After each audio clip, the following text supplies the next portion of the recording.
I'm remembered for two things. One, for being a part of the winning relay team that defeated the Americans in the 1991 World Championships. But the most famous thing that I'm known for is actually not finishing a race, and it's for the race in Barcelona. Unfortunately, I'd had a few injury problems, mainly with Achilles tendons, and that sort of hampered me through my career. But by the time I was in Barcelona, I felt great. There was no issues, no problems. Derek Redmond, the best form he's shown since he broke the British record, which was way back in '87. And I remember thinking, I'm going to win this race. The gun goes. Well, and I had a really good start. Redmond's got off very fast indeed. I'm flowing down the back straight, and as I describe it, I hear a funny pop.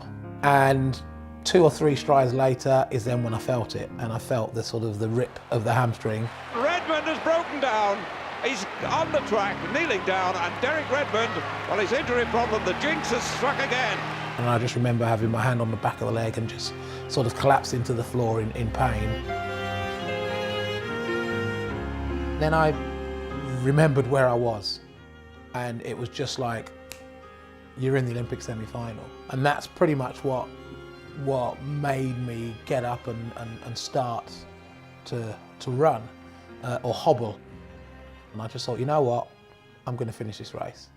It might be the last race I ever run, so I'm going to finish it. Not for anybody else, I'm going to finish it for me.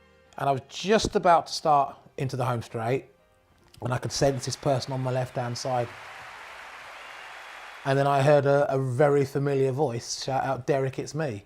And instantly I knew who it was. It was my dad. Up until then, I'd managed to keep all my emotions in and hold it together relatively well. But as soon as I saw him, that was it. I lost it all, and I was in tears. I can't believe this has happened. Why me? With his track record in injuries, it may be his only Olympic appearance. He just can't hold it.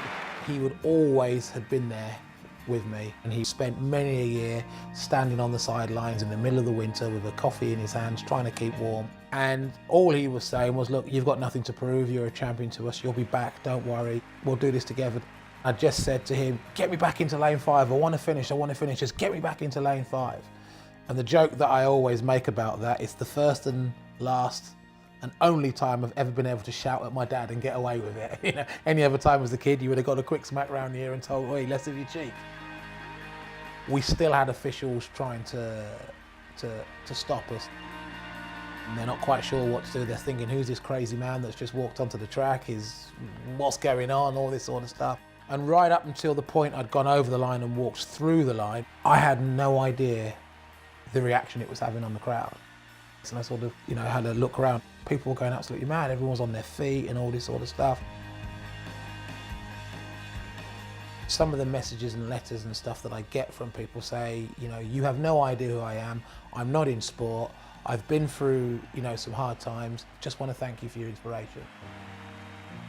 It's quite strange that people to this day still find it, inspiring. It's a nice feeling that I've done something that has helped so many people in their own ways. There was an outside chance of having a battle for a gold. Does it make up for that? I have to be honest and say no.